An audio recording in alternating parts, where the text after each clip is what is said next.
Caro estudante, seja muito bem-vindo a mais uma aula da disciplina de pré-cálculo.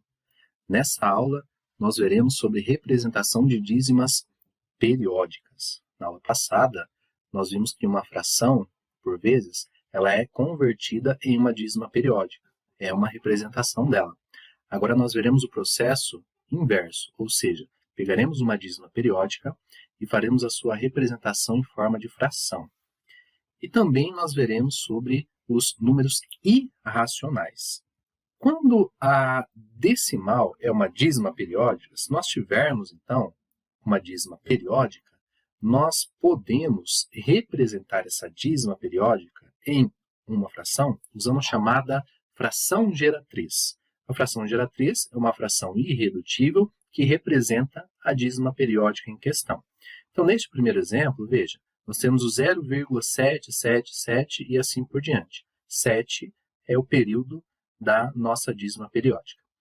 Nós podemos proceder da seguinte forma para encontrar uma fração que represente essa dízima periódica. Primeiro passo, nós chamamos de x a dízima em questão. Então, x é igual a 0,777 e assim por diante. Veja, o padrão é composto por um dígito, um algarismo, número 7. Então, nós multiplicaremos o x por 10. Então, fica 10x do lado esquerdo e do lado direito, multiplicando por 10, a vírgula anda uma vez para a direita.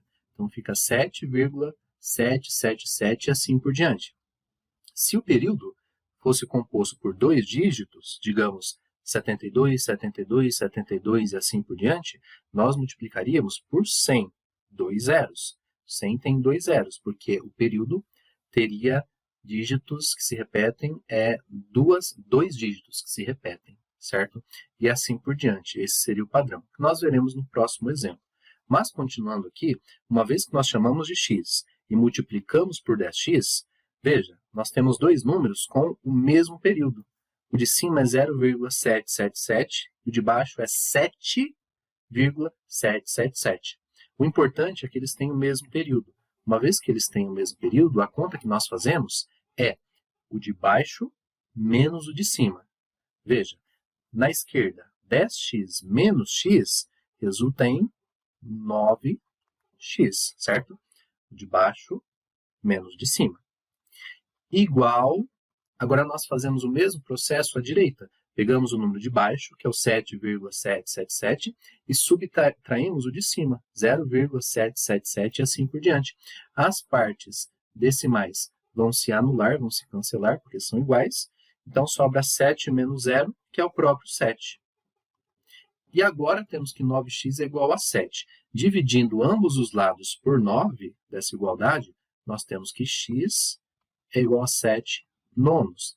E essa é a fração geratriz, a fração que representa a dízima 0,777 e assim por diante.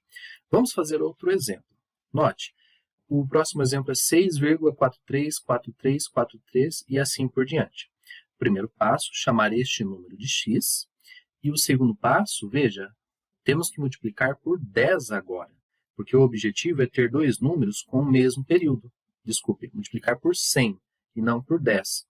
Porque nós temos que ter dois números com o mesmo período. Por isso que nós multiplicamos por 100 aqui. X virou 100x do lado esquerdo.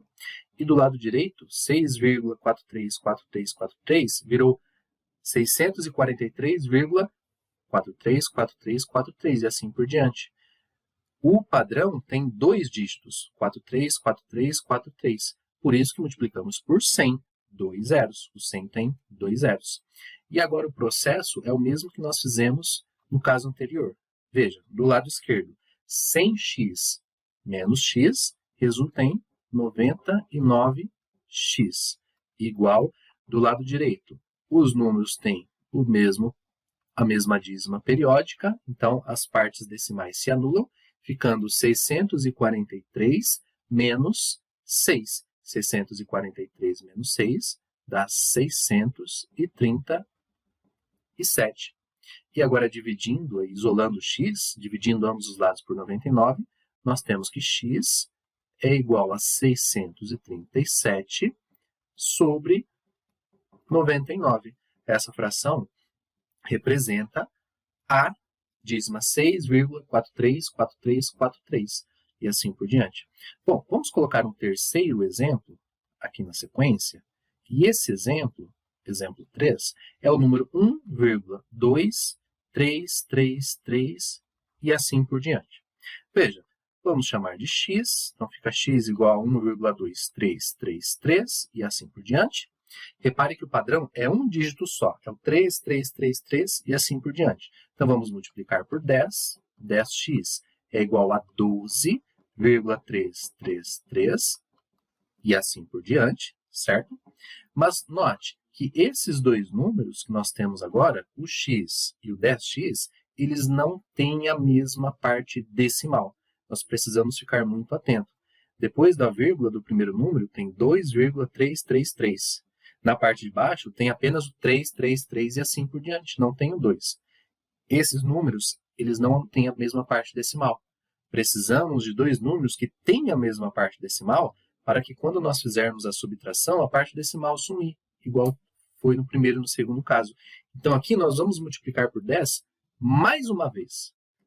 Então, essa segunda linha sendo multiplicada por 10, ficará 100x do lado esquerdo e do lado direito 123,333 e assim por diante. Olha só, agora sim, essas duas últimas igualdades, nós temos números com a mesma parte decimal. Então, quando nós fizermos a subtração, ali do lado esquerdo, a parte decimal vai sumir. Então, nós teremos assim, 100x menos 10x, 90x do lado esquerdo. E do lado direito, 123 menos 12. Se nós fizermos 123 menos 12, o resultado é 111, certo? E agora, dividindo ambos os lados da equação por 90, nós teremos que x é igual a 111 por 90. Pronto. Então, é a fração que representa o número 1,2333 e assim por diante, certo? Então, esse é o processo que nós podemos fazer para pegar uma dízima periódica e escrevê-la na forma fracionária, certo? Muito bem. Vamos falar agora brevemente sobre os números irracionais. Números irracionais, eles são números que a representação decimal tem infinitas casas decimais, certo? Só que não é periódica. Nós não temos o período, assim como nas dízimas periódicas. Veja este exemplo. 0,1010010001 e assim por diante. Não confunda, isso não é uma dízima periódica. Embora a gente observe um certo padrão, né? Aqui nós temos 10, depois 100, depois 1000, depois provavelmente 10.000. Nós vemos os zeros ali aumentando, seguindo um padrão, certo? 10, 100, 1000 e assim por diante. Embora tenha esse padrão, não é uma dízima periódica. Dízima periódica, devemos ter um período que se repete ali, correto? Então, esse tipo de número, ele não é um número racional, ele é um número irracional. E outros exemplos de números irracionais, nós podemos construir escrevendo um número com infinitos dígitos ali na representação decimal, e se eles não tiverem um período, se não começar ali um período que se repete indefinidamente, pronto, já é um número racional. Por exemplo, esse número, 1,2345678,9, aí depois 1, 0, 11, e assim 10, 11, e depois 12, 13, 14, ponto. Pronto, temos um número que tem um determinado padrão, mas não tem um período, não é um número racional, é um número irracional. O mesmo acontece aqui, 6,20, 200, 2.000, pronto, não é um número racional, não temos um período. Esse aqui também, 34,56789, 10, 11, 12, 13. Novamente, são números irracionais, não se engane. É importante você saber a diferença entre dízimas que apresentam período e dízimas que não apresentam período, que apresentam aí determinados padrões, certo? Mas esses padrões, você não pode achar que eles representam um número racional, certo? Eles não representam, eles representam números irracionais, correto? Bom, nossa aula chega ao fim, espero que você tenha entendido. Quaisquer dúvidas, pergunte aos nossos tutores. Um grande abraço e até a próxima aula.